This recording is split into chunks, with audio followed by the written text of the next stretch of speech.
So you talked about, you go back, I don't know how many years back that was, but, being introduced to brand strategy and fast forward, you're leading brand camp at the GSP. So obviously you got pretty good at brand strategy along the way. Could you talk about like the most important aspects of brand strategy if there's a company that's trying to develop one or overhaul theirs? Totally. So top-down commitment to the whole thing. I think one of the great things about Brand Camp is that we've developed non-negotiables where the CEO needs to be in the room or we don't do it. That's kind of, we don't do it just to pat ourselves on the back. We do it because the times that we've seen it fail is when those folks aren't involved. And so truthfully, the CEO has more to do with brand strategy than the CMO. The CMO and the Chief Marketing Officer in many cases might be the long-term steward of the brand.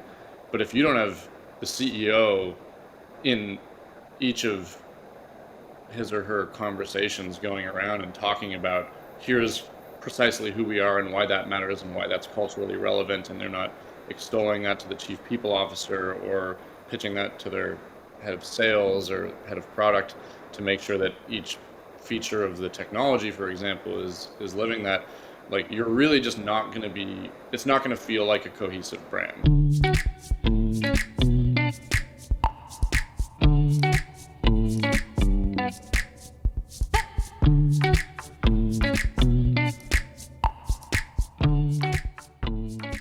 Can you kick off by just, I know your background, but just for those that'll be watching this, can you just take me through your work history and kind of bring us up to today?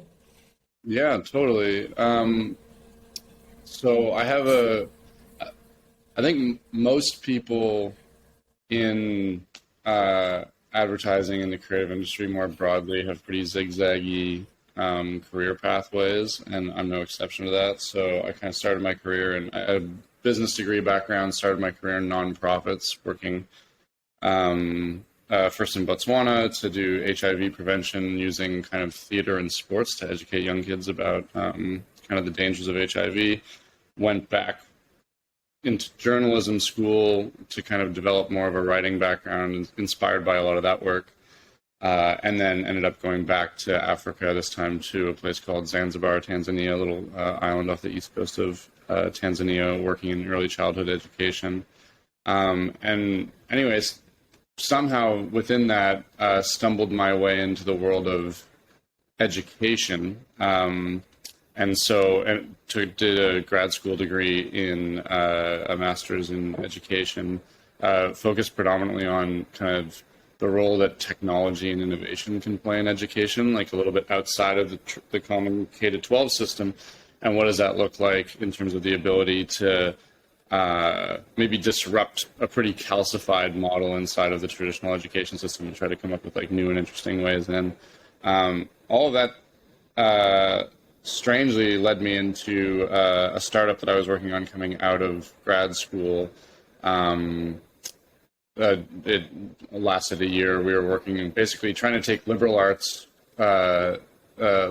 students who had amazing 4-year degrees that taught them how to think, but nobody could that. And $3 would get you a cup of coffee in terms of a job coming out of undergrad. And so we helped them upgrade their college education with publicly available online education. So this was right around the time that massive open online courses, you could take courses from Harvard and Stanford, and not to mention more practical courses around UX and design and data science. And so we were curating the ability to do, we would work with employers, figure out the skills that they need, curate online education for free, and equip students to do that, and kind of take them along the pathway to make them more hireable.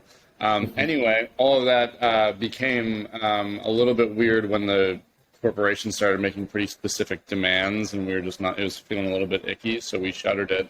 And I was, kind of just looking for a next step. And a friend of mine was working in what was called brand strategy, which I didn't even know coming out of the East Coast. I'd worked for a little bit as a copywriter in Halifax and in St. John's at a couple of agencies out there.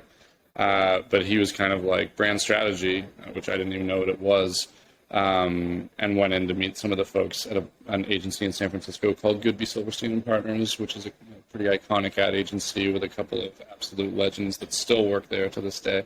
They're famous for Got Milk and I Love This Game, and they launched EA, and they launched Netflix and Nest and a bunch of big brands.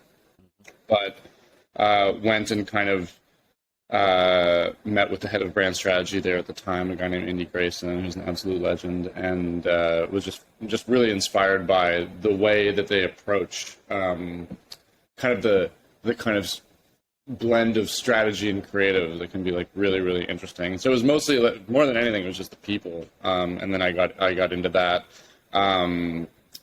Within that, founded a really cool process called Brand Camp. And Brand Camp was essentially the big problem we were facing in brand strategy is you could come up with the best strategy in the world. If it was words on a PDF somewhere that nobody was actually using, then it was completely useless. Whereas if you could get leadership teams aligned around what that brand strategy was, then you can move mountains if the entire team is actually feeling like everyone's job at the company is to live up to this brand strategy. And so we were working with some startups in the Bay Area, basically just like doing brand hackathons, for lack of a better term, to get founders aligned around that. And then it just started to grow. And so I've been building that for the past 7 years or so with Goodby on my own as a consultancy, back with Goodby to build it. And then just recently left that wonderful place to with another creative partner to start my own thing. So we're off to build, I guess, our version of what Jeff Goodby calls some new-fangled agency thing, and that's where we are right now. GSP is, like you said, it is iconic, the company, the founders. Can you talk about just learnings that you have taken from working there, and as well as from Jeff and Rich? Yeah, I mean, there's a lot of them. I feel really like it's such a lucky place to have worked, and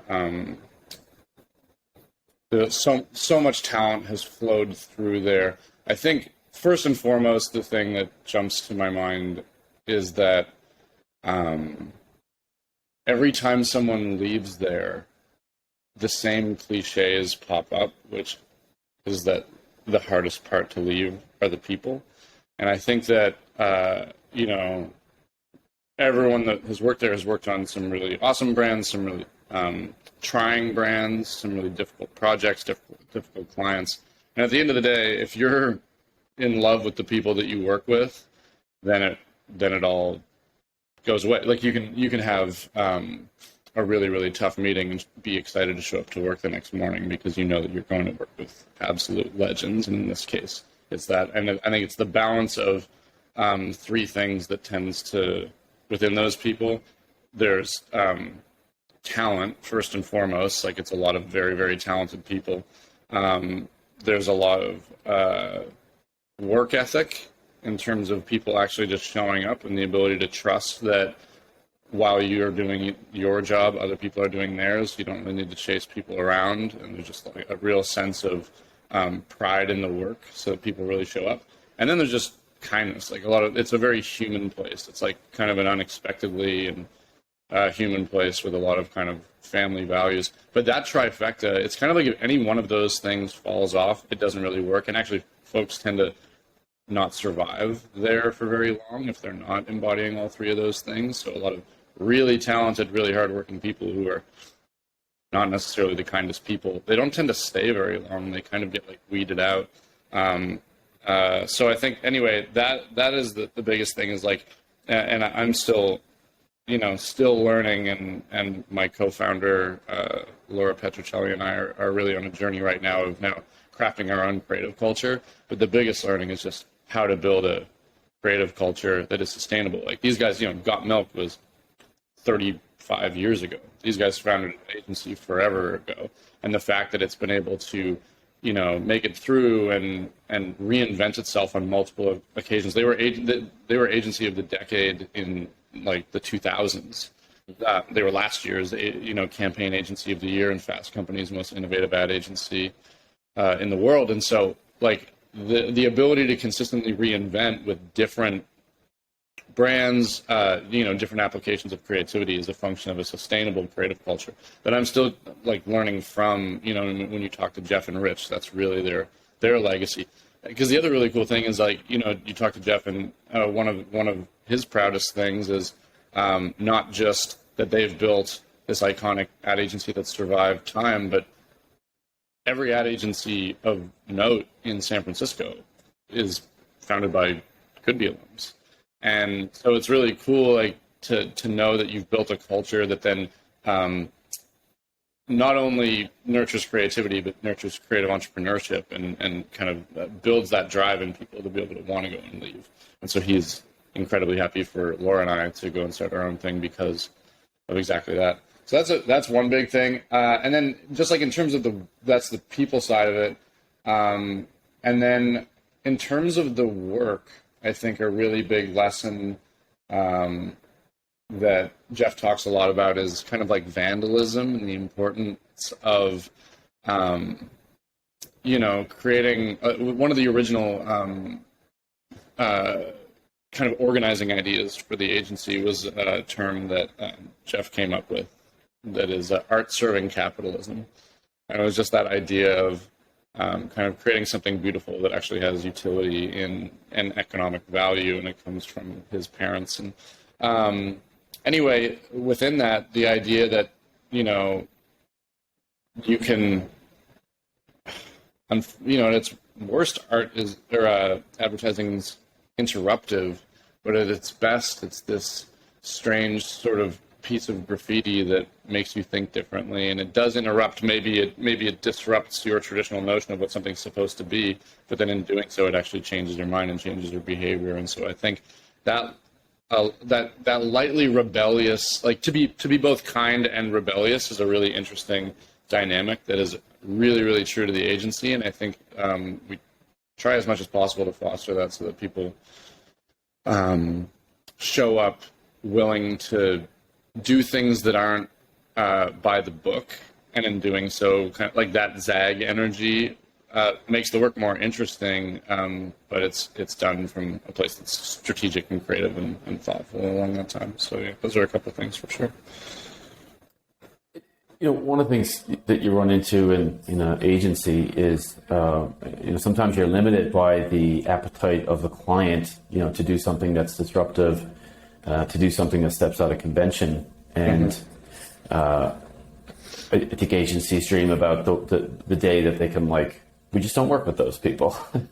Like GSP, did you see that? Like, were they at a place where they just only work with companies that kind of share that type of value, or is there work that they do that's like kind of pedestrian work that pays some bills and stuff? Like, how does that get talked about? Yeah, I mean, there's a couple things there. One is like, what work are you making? And so for obviously there's a general decline in agency of record kind of massive retainer type client contracts. Within those, though, we would end up doing, banner ads for Xfinity and Comcast and BMW and some of the bigger clients. Certainly, that work would tend to be more pedestrian. The idea is, as much as possible, is it an opportunity for maybe some more junior folks to really, flex their muscle. It's a tiny sandbox to say, like, hey, what can you do with this that does break convention? So each of those is still an opportunity, but I think the bigger conversation is around the sort of power dynamics within the client-agency relationship that allow an agency to be honest with the client enough to say what is and isn't in your best interest, and which of those battles are you willing to fight. So do you fall on your sword for a banner? Like, probably not. But I think there's a world in which there's a really interesting read I can't remember the author, but it's called the Win Without Pitching Manifesto, and it was written by the founder of a design agency, essentially as an internal culture thing, and he eventually published it. It was a really amazing piece of work, and he talked about how, the most honest you can ever be with a client is at the beginning of a relationship, because you come in fresh and you're kind of, the agency, the role of an agency, the role of an outsider is to be able to call the emperor naked. Rich Silverstein, who's the other founder, is an incredible kind of lifelong, he has a lifelong commitment to this that's been really admirable. And so that's the goal of the agency. Your ability to do that at the beginning is 100%, because you're just coming in. It's kind of like, well, the only way that we're going to work with you is to tell you what we see. And what happens is that ability erodes over time. The more enmeshed you become, the more there's maybe a little bit of trauma in the relationship based on bad projects.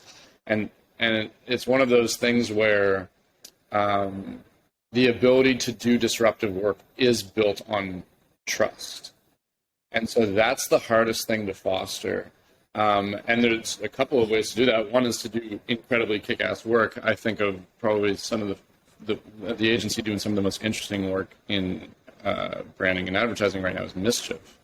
And it's because they've consistently been putting out hits of amazing bodies of very disruptive work. They launched one just today where I guess NFL stars are not allowed to promote beer as part of the whatever bylaws of their contracts with the NFL, but they got Patrick Mahomes to promote Coors Light by building a silver long flashlight called the Coors Light. And so it got around this like sidestepping thing. Anyway, this is a ridiculously disruptive ad that Coors maybe is like way outside of their traditional comfort zone as being like, a good old mountain beer. And, but part of that comes from, in their case, the trust that they've earned by a consistency of doing great work. Wyden Kennedy gets a lot of credit for this. I think Goodby does as well, in terms of you have to trust us. We've done enough of this that it's amazing. The other way to do it is to kind of set the rules of engagement. We do a lot of this in Brand Camp, where you actually set the rules of engagement to maximize the likelihood of trust. So we have a thing called the Brand Camp Commandments that are a series of rules that both we and the client are going to be beholden to. But if you can set those up front, it's really, really hard to renegotiate the nature of a relationship in the middle of a relationship. To do it at the beginning, though, to say the likelihood of success is going to be increased if we kind of reduce job titles, if we listen like we're wrong, if we maximize kind of the willingness to provoke each other and to kind of raise our hands and to ask dumb questions, like all of those types of things.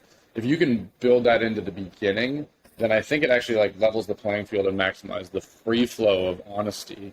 And so that's been a lot of the work that Laura and I have been doing, is trying to figure out, how can we be more honest with one another? Because it's not just the agency being honest with you; it's also you being honest with us, and that being an ongoing, like any good relationship, nurturing that. But I think what you can do is our thesis is that you can get to more disruptive work if you can be honest enough with each other to talk about why the work could go astray, or why this work could be amazing, or why the brand is in bad shape. Like if you're in those honest conversations, you can do brave stuff, and it builds the trust necessary to take those leaps together. Because every time that you're doing something disruptive, there's a moment where you're holding hands, you've got something that you think is potent, and you have to jump together, and that entails trust. And if there's no trust, there's just no ability to do it. And those are the clients that you need to, I think, in my mind, either have some kind of corporate therapy to try to repair the relationship, or politely part ways, and that's where a new pitch might come in. So you talked about, you go back, I don't know how many years back that was, but, being introduced to brand strategy and fast forward, you're leading brand camp at the GSP. So obviously you got pretty good at brand strategy along the way. Can you talk about the most important aspects of brand strategy if there's a company that's trying to develop one or overhaul theirs? Totally. So top-down commitment to the whole thing. I think one of the great things about Brand Camp is that we've developed non-negotiables where the CEO needs to be in the room or we don't do it. That's kind of, we don't do it just to pat ourselves on the back. We do it because the times that we've seen it fail is when those folks aren't involved. And so, truthfully, the CEO has more to do with brand strategy than the CMO. The CMO and the chief marketing officer, in many cases, might be the long-term steward of the brand. But if you don't have the CEO in each of his or her conversations going around and talking about, here's precisely who we are and why that matters and why that's culturally relevant, and they're not extolling that to the chief people officer or pitching that to their head of sales or head of product to make sure that each feature of the technology, for example, is living that, like, you're really just not going to be, it's not going to feel like a cohesive brand. And all of the best brands in the world have leadership-wide alignment to say, this is who we are. Like, you should be able to go into any leadership team of, like, 6-7 C-suite and say, hey, like, who are we, or why do we exist, or what's the organizing idea of this company? That's why we call organizing ideas these kind of like sharp, pithy, actionable ideas that are maybe 3 to 5 words, just really nice shorthand that everybody could answer that in the same way, and it has a point of view, and it's provocative, and it's really, but at the very least, everyone should just be able to align on, what are we trying to change, either reinforce in our super fans or change in the minds of our audience about who we are. Everybody should be able to say that. So I think the biggest thing is that level of alignment is completely underrated. A lot of times we'll talk about like a C- or a C+, like kind of weak brand strategy that's completely aligned on by a C-suite team is far more valuable than an A+ strategy that lives on a sheet of paper somewhere that like some random people on the marketing team use for social content, but it's not embraced by the entire leadership team and therefore by the entire audience base. And so I think that alignment, first and foremost, was the thing that I learned the most, and the importance of investing in alignment so that, when you're actually going through, an experience or an exercise of doing this, it's company-wide. So that's one. The other thing is that came up a lot at GSP is just like the value of getting really, really close to the audience as it relates to all of this. So we have in-house, we have sort of a brand strategy team at GSP, an in-house media strategy or communication strategy team, which is essentially like audience insights first, but then also, that goes into eventually like placements in terms of how we reach those folks. But a lot of it's just rooted in audience insights. And then we have an in-house research and analytics team, whose job it is to run, like we do, custom qualitative research, custom quant, and then the ability to like be close and be working with those folks. Now, not every agency is going to have the scale to be able to do that, but like there are amazing partners like that, and developing not just transactional but deeply relational like situations where you can get super, super close to, like, again, it's not like there's the Steve Jobs, or I think actually technically Henry Ford quote of just like, if I'd asked my customers what they wanted, they would have said a faster horse, sort of thing. And I think a lot of people use that as an excuse not to listen to their audience. The truth isn't about them offering you the solution or the answer or the creative idea. It is, though, about them articulating the nature of the problem and sort of a nuanced version of insights that can allow you creative solutions to problems that you didn't even know necessarily existed. And so I think a huge, like underrated portion of brand strategy is just getting close to the audience. And so I think if you can mix those two things, a lot of brand camp boiled down to its essence is just sort of a kind of therapeutic safe space where we can have brave provocations about the audience and where the brand meets the audience, and then from that get to a place of alignment where the entire leadership team is like, yeah, this is exactly who we are and this is how we're going to meet people. So I'd say that confluence feels pretty important. And what would be the most important things that clients would come out of that whole brand camp experience with, like the tangible things? Yeah, I mean, it's funny, like the most tangible thing, it's like, I'll describe kind of, there's inputs and outputs. The thing at the center is this thing that we call an organizing idea. A lot of people have different names for it, like a brand point of view, or sometimes even a brand promise, whatever that looks like. But alignment around that. Like not the words on the paper, but the idea that, and we do a big job of actually like, because we do 6 weeks of research for Brand Camp, pretty exhaustive research that includes like anonymous stakeholder interviews and, you know, audience qual and quant and third-party syndicated research, culture research, all that kind of stuff. And then we bring it all into a room for 2 days and let the leadership room take the leadership's phone and their job titles away, and we just like kind of hash it out.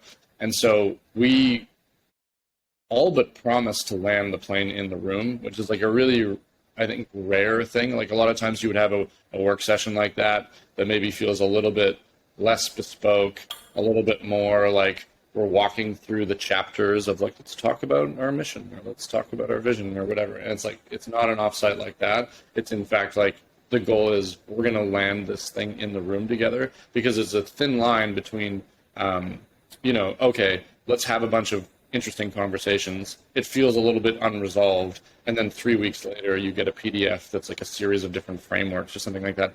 And people are kind of like, oh, I remember like loosely seeing my voice associated with that, but I don't feel emotionally bought into this. If you instead are having really honest, raw conversations related to these provocations, and you can land that short, pithy thing in the room together, you don't forget that. It becomes a moment in the company's history and in your personal narrative of your career. A lot of people talk about this as being like the best day of their career because it felt like a sense of collective breakthrough, not just the answer. You know, it's about that we aligned around the answer. So the most tangible thing is that thing in the center. And honestly, I have like a hot take on brand strategy that these frameworks actually get in the way of decision making, because it's just it becomes a large sort of Mad Libs where we can just, everybody's opinion and insight on every piece of it finds its way into some random box on this like broad framework, versus the harder work is making trade-offs so that we all agree on something sharper and smaller.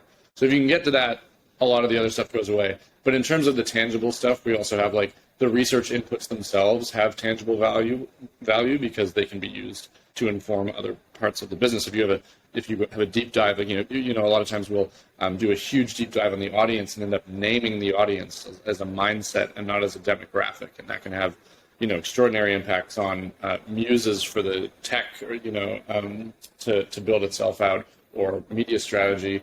We have kind of like problem IDs. We have hot takes sometimes on the business around culture, like things that may or may not have anything to do with the organizing idea, but are really important. So there's a lot of the research provocations are just inherently valuable to the development of the company more broadly.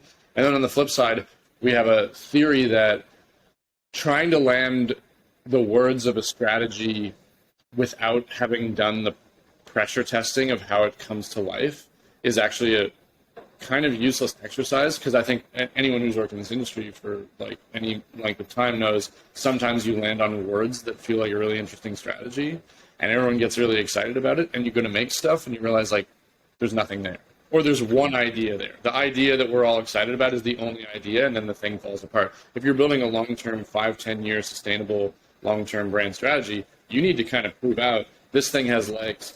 Like, you know, basically you start going across and saying, well, what would it look like as a manifesto? What would it look like as a series of headlines? What would it look like as the beginnings of a new design system where designers at least just like riffing around on like, how would it influence? Like, if it's going to be genuinely actionable, you want to make sure that it could work at the really minuscule level as well as at the big can-winning, you know, massive idea level. And so for each of those, we build that proof of concept out. It actually helps get to the alignment, because you can all start to see like, oh, like, wow, like I know how this would show up in the world. I can envision how it would show up, so that we're not just sitting here wordsmithing and judging, you know, naked words on a page, but actually you're judging the general concept of the organizing idea and how it would influence how we act as a company.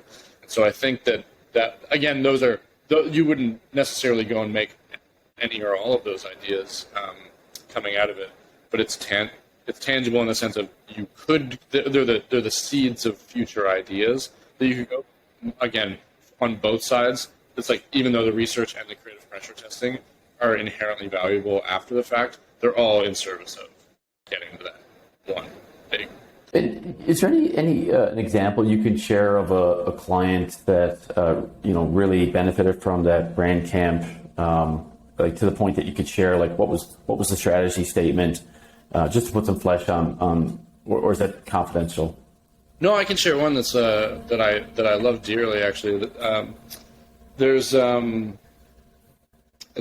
have to forgive me. It's a American example, but there's a company in America. It was a startup called One Medical, and they essentially it was founded on the idea that that the primary healthcare system is essentially the gateway into the entire health. If you can fix primary care, you can fix a lot of the rest of the healthcare system, because primary care doctors are so critical in terms of funneling folks into this.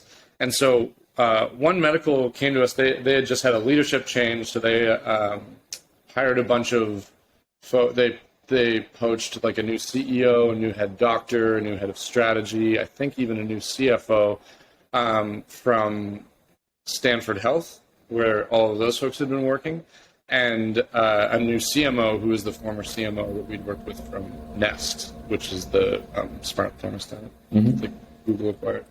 And anyway, so they showed up to a brand camp, and the problem that they were having was they had done a couple things really, really well. Like they had actually pretty expansive growth, and the couple things that they'd done really well is, one, they were really rooted in convenience, and they were kind of like, okay, well, the instead of our doctors being in some faraway place, often if you have a doctor's appointment, it's a huge pain in the middle of a workday, for example. You have to set it up, days or weeks in advance. You're calling people. You have to drive out to the middle of nowhere.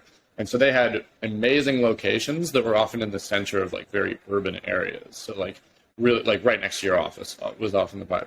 And the other thing is that the experience of it, they decided to really change. So they were known as kind of the spa of doctors' offices. You'd go in and there's cucumber water, and there's just like a really, it smells nice. It's a little bit of like Virgin America flight experience. Kind of, it felt a little bit nicer in that sense.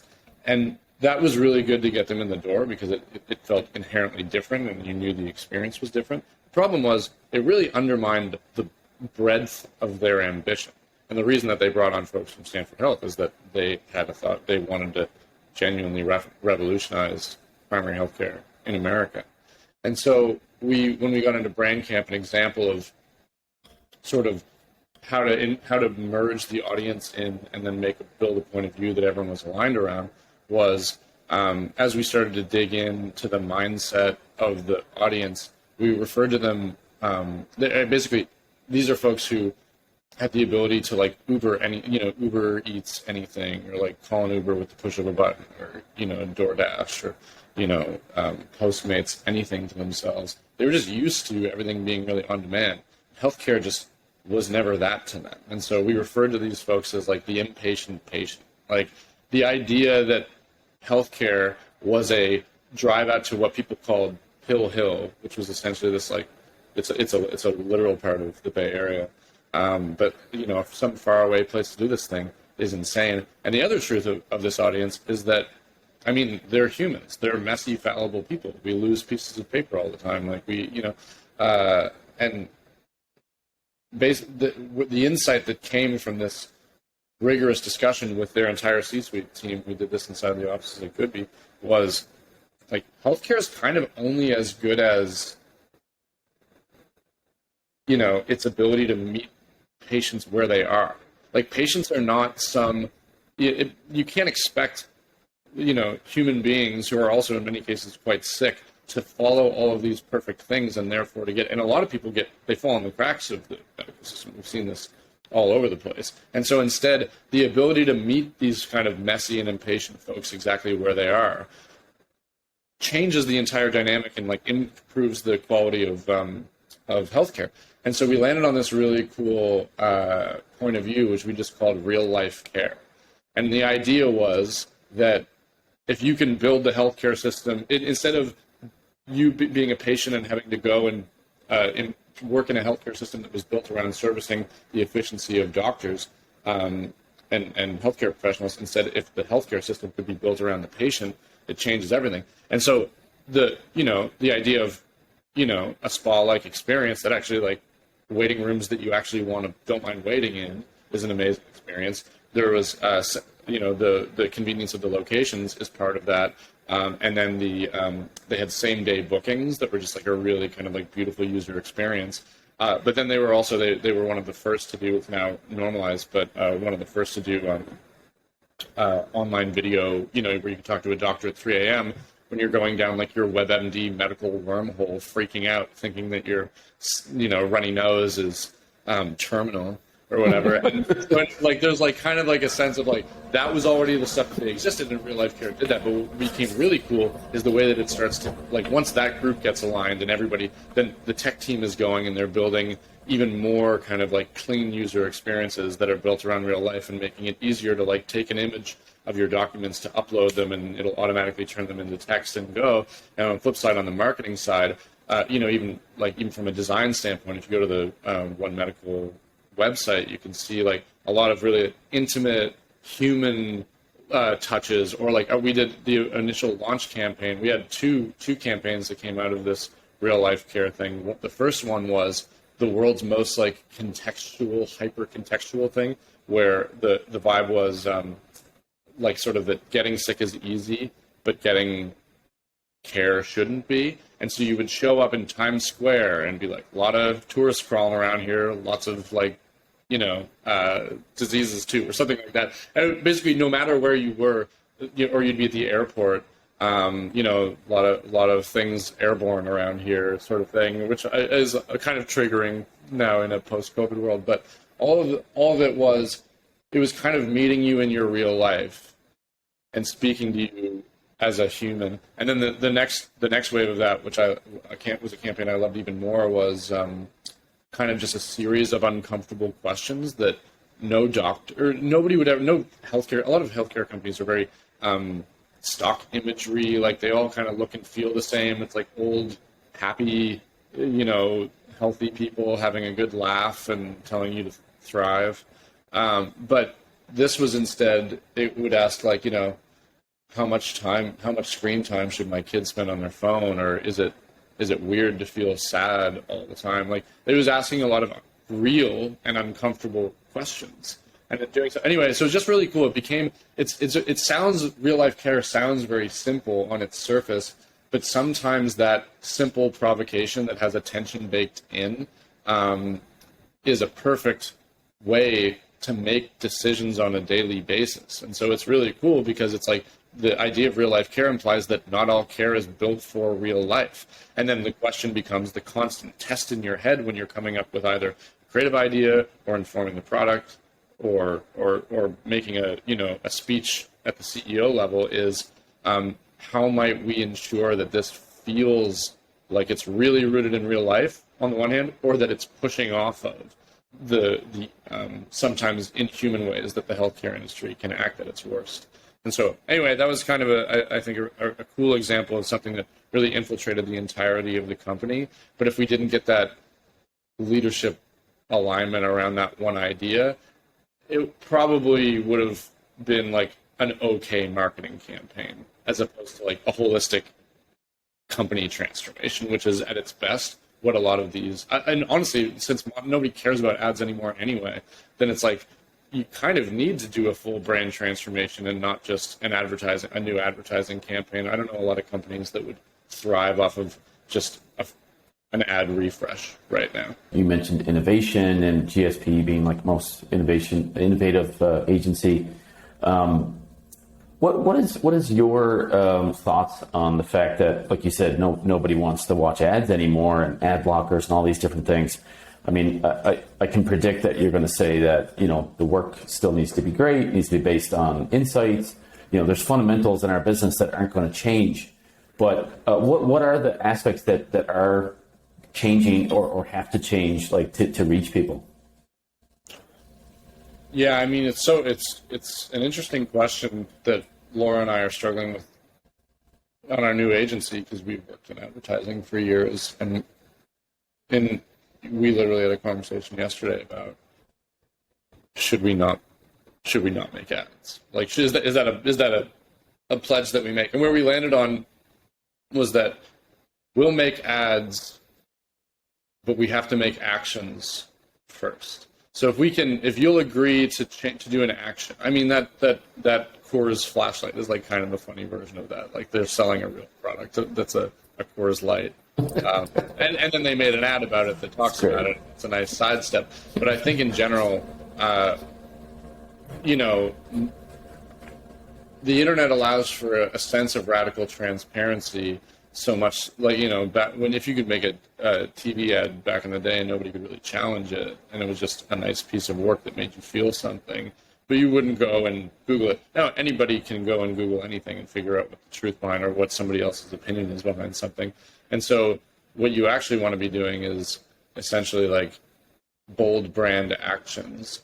Well, what we're trying to do is to get to the point of like the only brand actions that genuinely stand out tend to be ones that are kind of a braver commitment to the values that you stand behind.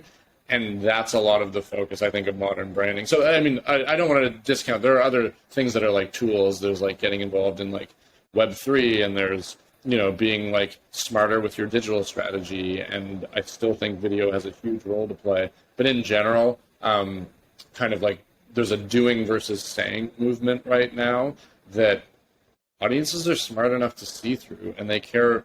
And the stuff that's earning, frankly, more PR in the world right now, like you don't get a lot of PR for launching an amazing ad campaign. You get a lot of PR for doing an amazing action.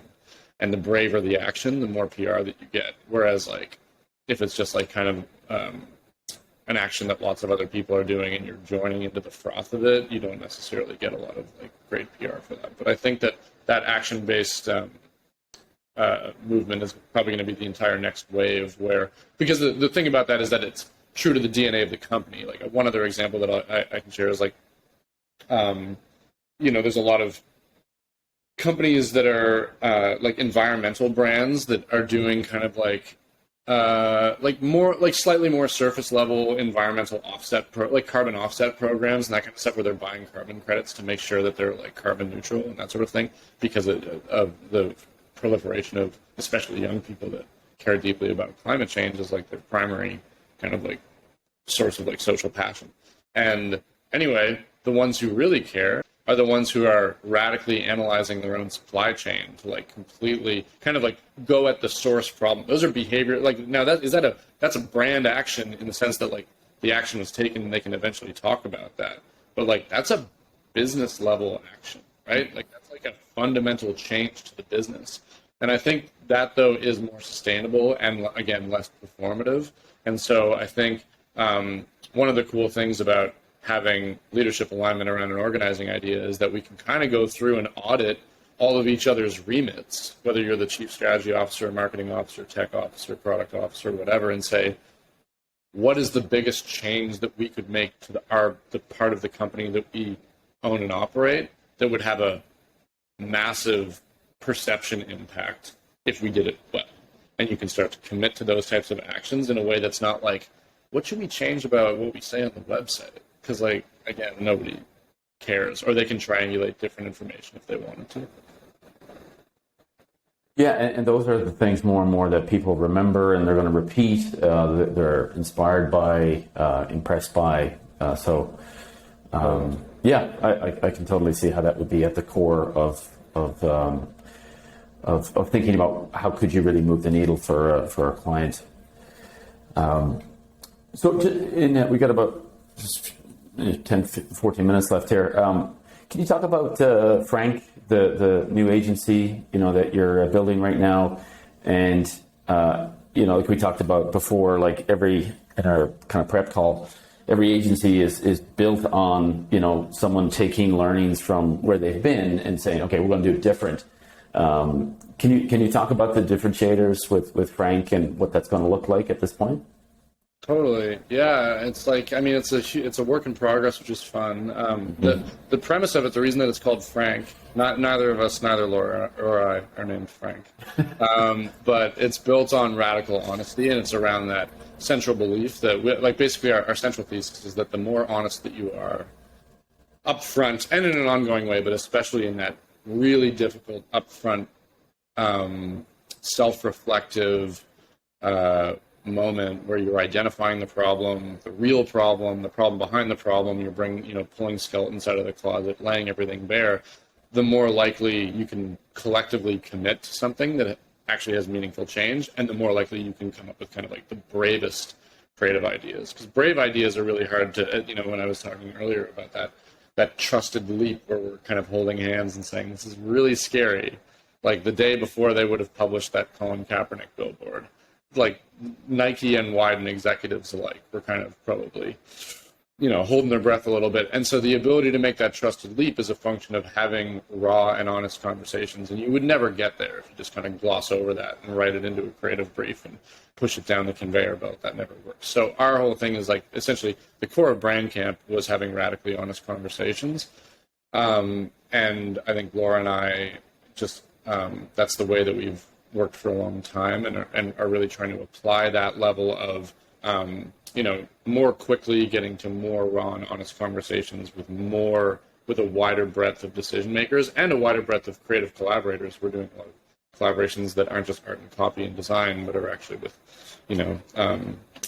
technologists and producers of kind of different walks of life. But I think so that radical honesty up front is kind of the core thesis of Frank, which is that, and then the question becomes, well, where do you apply that? Where is that best applied? And so in the sense of things that are maybe harder to do, GSP, incredible agency owned by Omnicom, a pretty big holding company, and there are just more handcuffs associated with holding companies than there are with being a nimble, independent agency.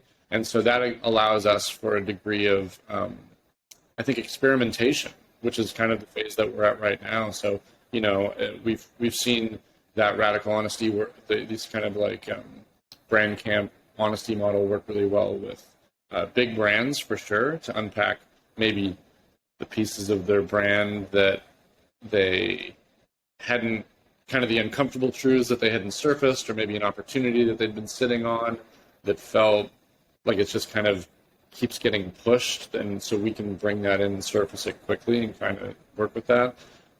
One really cool piece is that the traditional model of especially big advertising agencies is that the brand will come to you, the agency, and say, we have this brand problem, we want to increase awareness, we want to change people's perception as to who we are, we have a new product launch, whatever that is.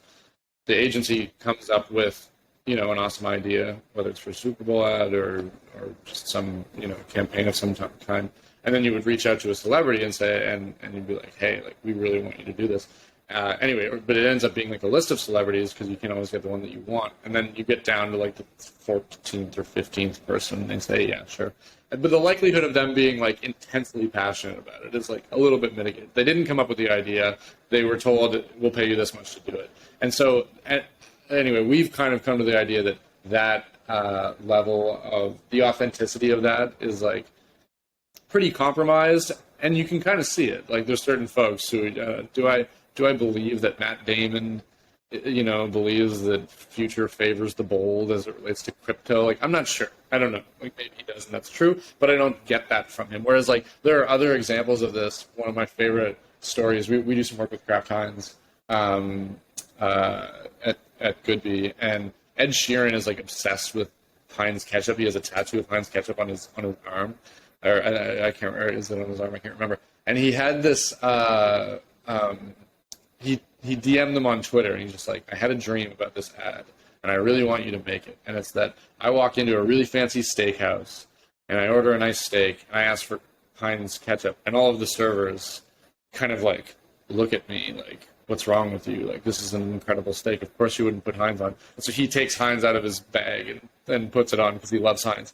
And they remade this shot for shot. And he put one on Twitter. It was just like, I'm more proud of this than like my album or my tour. He's so happy about it because it's like actually true to him. So anyway, all of that to say, that model is a little bit broken. The truth is that celebrities and influencers, anybody with like an enormous audience and influence, there are things that are true to them that are not necessarily like represented, that are not necessarily like creatively represented in the world. And so what we want to do is hold these honest conversations with them and figure out what's a part of your legacy that you haven't tapped yet, and either build a business around that, connect them with the brand around that, So that's a big space. And then the other big space that we're playing a lot in that is, because essentially we're trying to apply honesty in places that are like full of BS.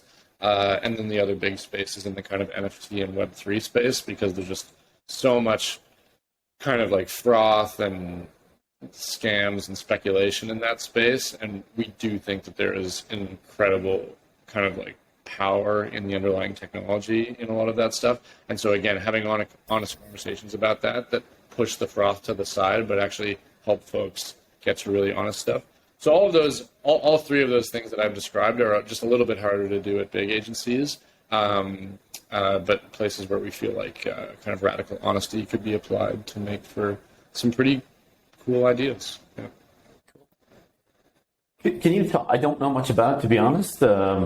But Web3, like, can you talk about that and just how that relates to advertising, how clients might be able to benefit from it? Totally. Yeah. I mean, the biggest thing is, I guess the context is the way that most people would have experienced Web3 so far is either in like cryptocurrencies like Bitcoin or Ethereum, which, everyone felt late to the party, and then there was a recent crash, and it's just been like a really kind of messy, kind of icky, speculative marketplace of kind of mostly like financial gain or whatever. Like it feels like a little bit like a gold rush. And then a similar space is then the emergence of what are called NFTs, which are non-fungible tokens, which essentially means like the easiest way to think about it is that the same technology that is built that powers Bitcoin and Ethereum, which is called the blockchain, it's the ability to essentially like give digital property rights where those never existed. Like we all know about property rights as it relates to, like, say, your physical property, and there's kind of like a verifiable property rights system now available to digital stuff. And so for the most part, there's a lot of what people would see in it just feels a little bit like, what are you talking about? Like there's like literal like pictures of apes that are selling for millions of dollars, and it's a JPEG, and I don't understand it. And I think that's very fair, and a lot of that's very valid. And what the market crash is seeing right now is that a lot of the stuff that was just speculative fluff, where value is always ascribed to like however many people believe that something is valuable, like a dollar bill. That's how valuable it is. And so what we're seeing is a decline in that.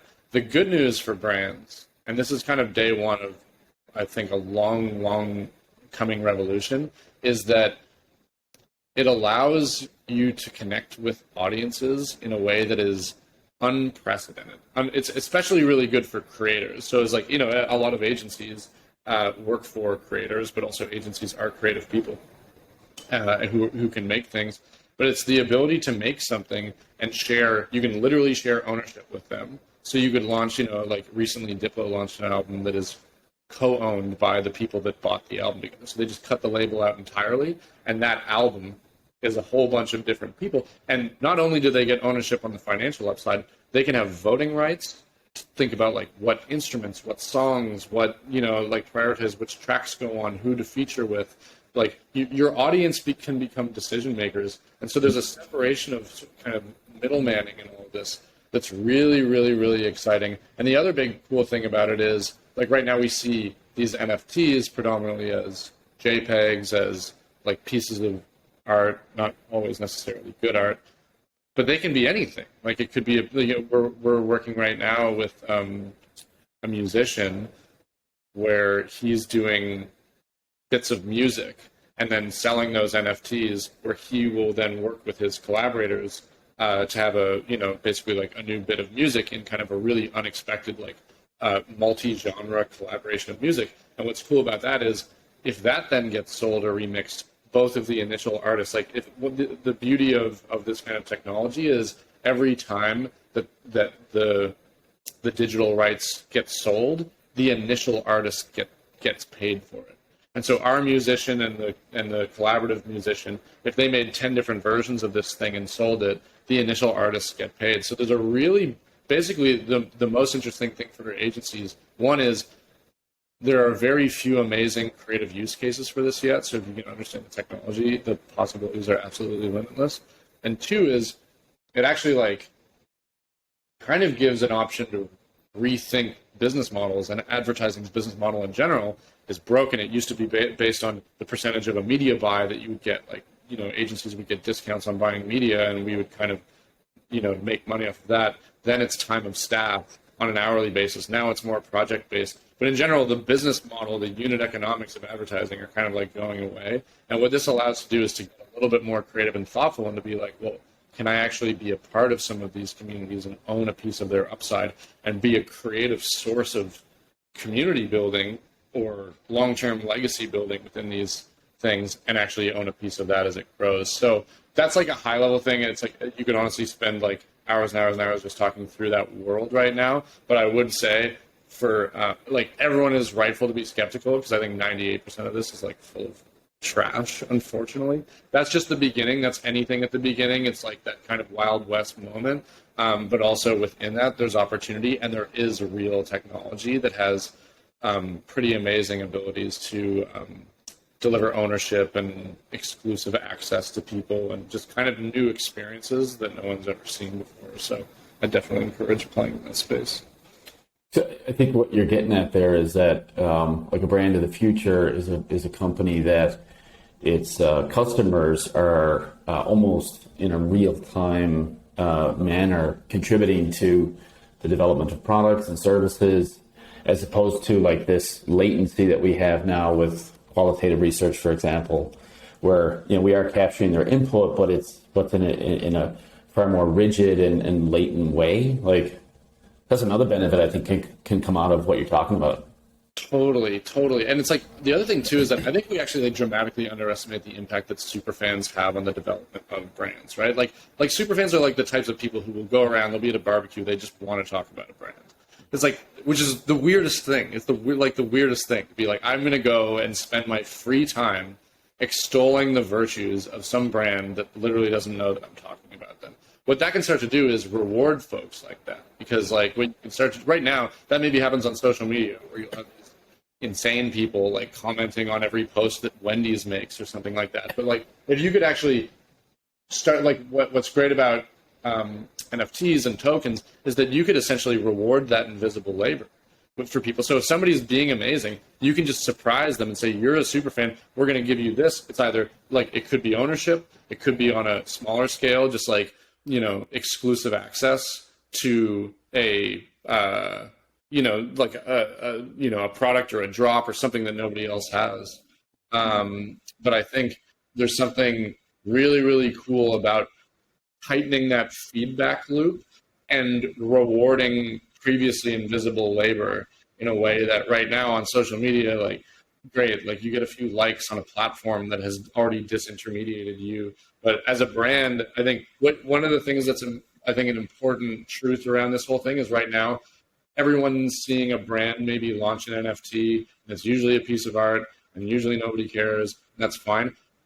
It's not going to be one NFT per brand. It's going to be like the equivalent of launching like a new line of clothing or whatever. Like, they're going to come out on a regular basis and have different utility for different types of people, and those people are going to inform that feedback loop that you're talking about in terms of research and bringing people closer.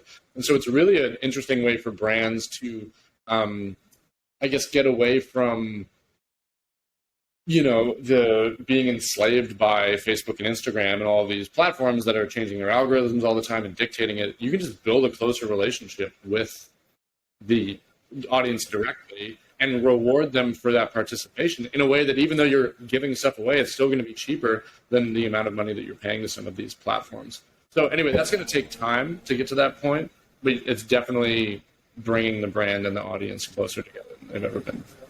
Very cool. Graham, do you have time for one more question? Yeah, absolutely. Yeah, okay.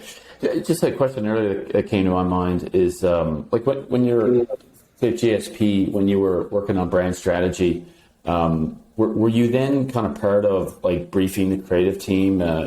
Like you were, okay. So was it kosher for you to be coming up with initial ideas that represent the strategy, that put flesh on it? Like, I guess what I'm asking is, like, was strategy there? Were they also allowed to like bring ideas to the creative team that may or may not get used, but were you encouraged to be thinking about ideas like right from the very beginning yourself as well? Totally. I think that's actually critical because so we my old boss Andy Grayson and I often refer to kind of the old version of strategy as very much like a baton passing or a conveyor belt approach, where it's like, okay, the client comes to us, and then the account team maybe does some kind of thumbprinting or rejigging of the thing, and they pass it off to a strategist who sits in a hole somewhere and like gathers a few inputs and then passes it off.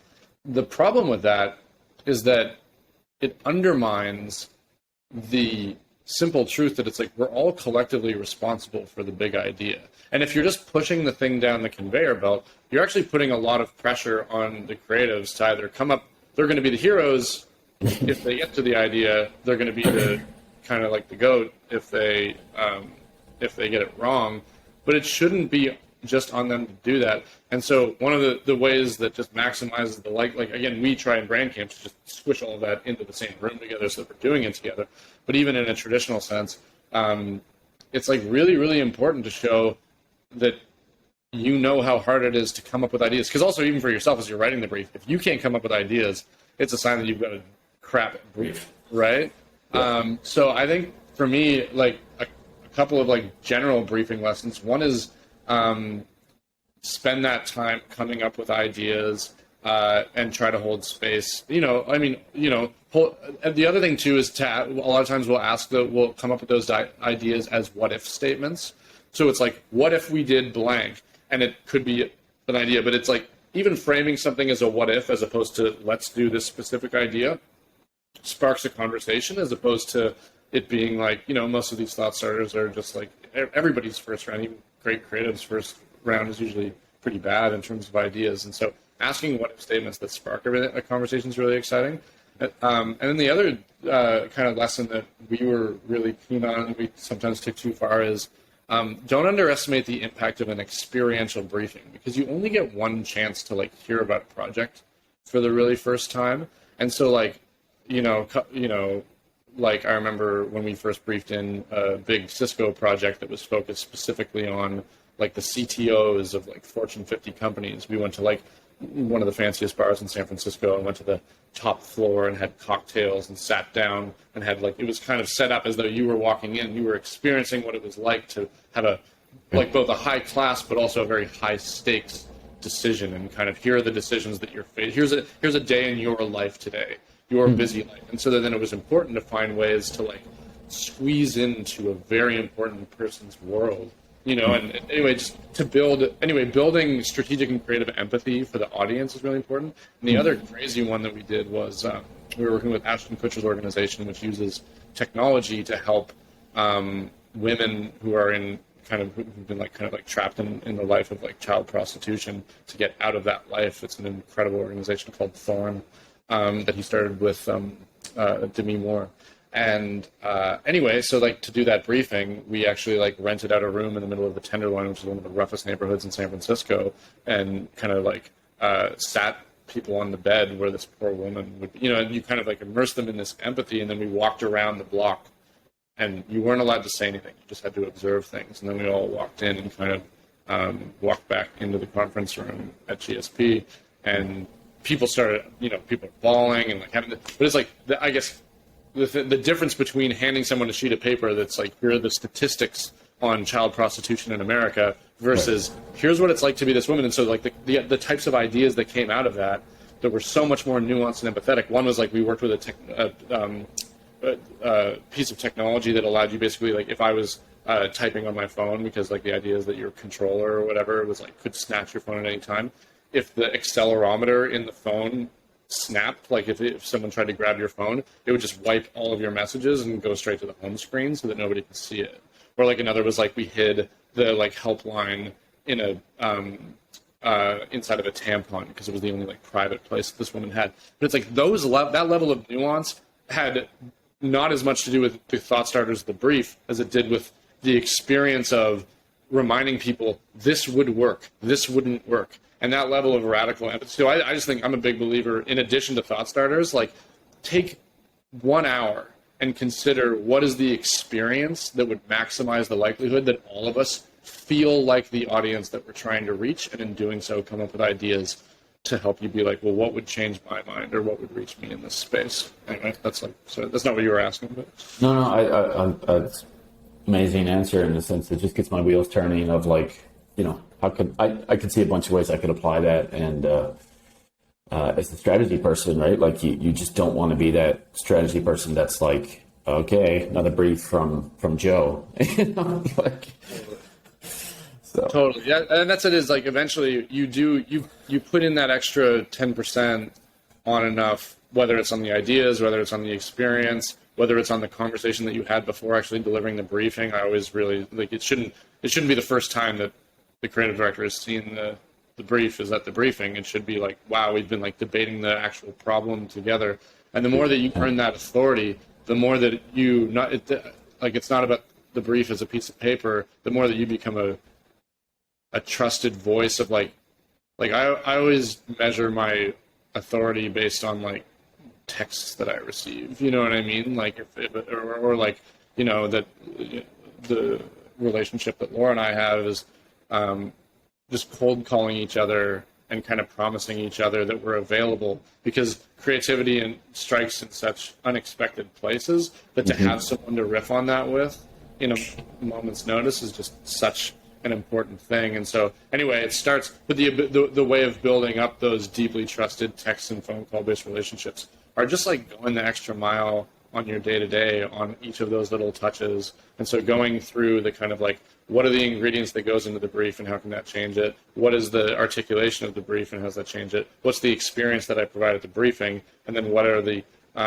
not just like 15 minutes of riffing, but like actual, if I was on the hook, if I was the creative on the hook for delivering on this brief, what are the types of ideas that I'm bringing to the table that I'm like, would be proud to show to a client tomorrow? That's a thought starter. Like, you know what I mean? It's like, it's a lazy approach to just like throw a handful of your first dumb ideas out. Like, throw your good stuff out. Like, really give it a shot. And that all of that's going to earn authority and build the relationship between you and the creatives and ultimately make the project better, I think. Well, Bud, I really appreciate your insight. A lot of awesome comments and food for thought for sure. Sweet. Cool. Thank you for the time. This is really fun to reflect on, especially we're on a bit of like a listening tour right now for Frank, since the first step to honesty is listening. So it's really cool to be able to just kind of like reflect on this. So thanks for the space.